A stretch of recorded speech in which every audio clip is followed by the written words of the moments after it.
Chapter 7, page 21. A.H. Archibald Hapwood Brubaker lived in a house of bones. Jaw bones, hip bones, femurs. There were bones in every room, every closet, on the back porch. Some people have stone cats on their roofs. On his roof, Archie Brubaker had a skeleton of Monroe, his deceased Siamese. Take a seat in his bathroom and you found yourself facing the faintly smirking skull of Doris, a prehistoric creodonte. Open the kitchen cabinet where the peanut butter was kept and you were to face the fossil face with an extinct fox.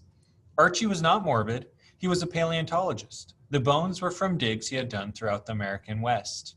Many were rightly his, found in his spare time. Others he collected for museums, but slipped into his own pocket or knapsack instead. Better to sit in my refrigerator than disappear in a drawer of some museum basement, he would say. When he wasn't digging up old bones, Archie Brubaker was teaching at universities in the East. He retired at the age of 65. When he was 66, his wife, Ada May, died. At 67, he moved himself and his bones west to join the other fossils. He chose his home for two reasons. One, its proximity to the high school. He wanted to be near kids. He had none of his own. And two, Senor Saguaro. Senor Saguaro was a cactus, a 30-foot-tall giant that towered over the tool shed in the backyard. It had two arms high on the trunk. One stuck straight out. The other made a right turn upward, as if waving, "Adios." The waving arm was green from the elbow up, and all else was brown, dead.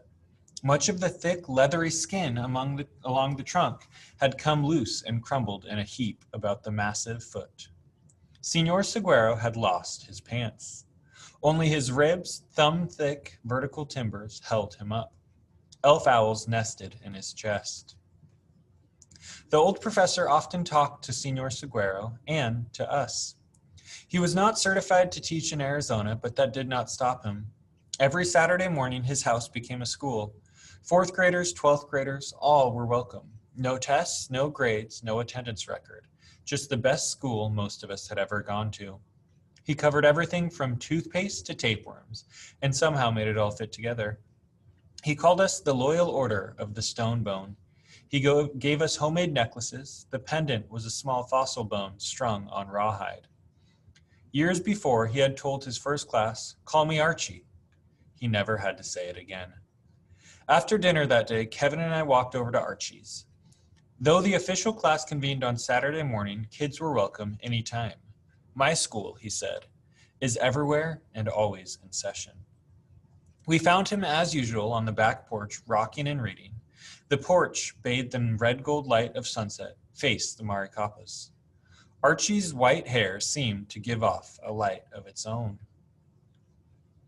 The moment he saw us, he put down his book. "Students, welcome!"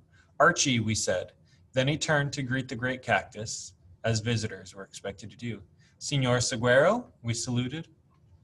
We sat on rockers. The porch was full of them. "So, men," he said, "business or pleasure?" "Bafflement," I said.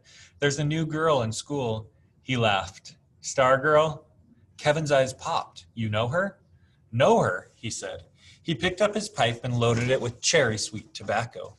He always did this when settling in for a long lecture or conversation. "Good question." He lit the pipe. "Let's say she's been on the porch here quite a few times." White smoke puffed like Apache signals from the corner of his mouth. "I was wondering when you'd start asking questions." He chuckled to himself. "Bafflement. Good word. She is different, isn't she?" Kevin and I burst into laughter and nods. At that moment, I realized how much I'd been craving Archie's confirmation. Kevin exclaimed, "Like another species!" Archie cocked his head as if he had caught the sound of a rare bird. The pipe stem anchored a wry grin. A sweet scent filled the air about our rocking chairs. He stared at Kevin. "On the contrary, she is one of us. Most decidedly. She is us more than we are us. She is, I think, who we really are, or were." Archie talked that way sometimes, in riddles. We didn't always know what he was saying, but our ears didn't much care. We just wanted to hear more. As the sun dipped below the mountains, it fired a final dart at Archie's flashing eyebrows. "She's homeschooled, you know. Her mother brought her to me. I guess she wanted a break from playing teacher. 1 day a week, 4, 5, yes, 5 years now. Kevin pointed. You created her. Archie smiled, puffed.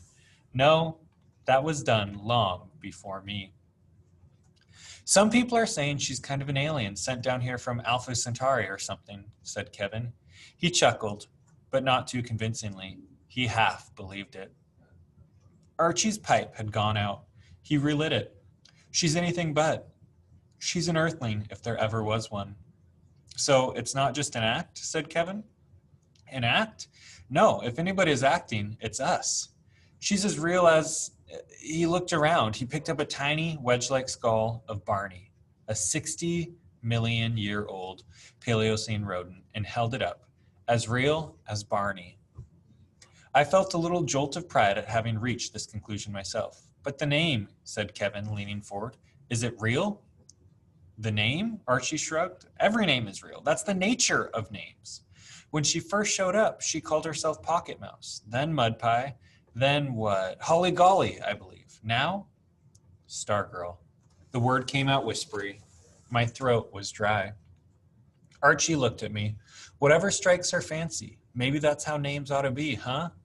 Why be stuck with just one your whole life? What about her parents, said Kevin. What about them? What do they think? Archie shrugged. I guess they agree. What do they do? Kevin said. Breathe, eat, clip their toenails? Kevin laughed. You know what I mean. Where do they work? Mrs. Carway, until a few months ago, was Stargirl's teacher. I understood she also makes costumes for movies. Kevin poked me. The crazy clothes. Her father, Charles, works. He smiled at us. Where else? Mechatronics, we said in chorus. I said it with wonder, for I had imagined something more exotic. Kevin said, so where is she from? A natural question in a city as young as Micah. Nearly everybody had been born somewhere else. Archie's eyebrows went up. Good question. He took a long pull on the pipe. Some would say Minnesota, but in her case, he let out the smoke, his face disappearing in a gray cloud. A sweet haze veiled us. The sunset, cherries roasting the Maricospos. He whispered, Rara Avis. Archie, said Kevin, you're not making a lot of sense. Archie laughed. Do I ever? Kevin jumped up. I just want to put her on a hot seat. Dorco Bordock here doesn't want to. Archie studied me through the smoke. I thought I saw approval, but when he spoke, he merely said, work it out, men.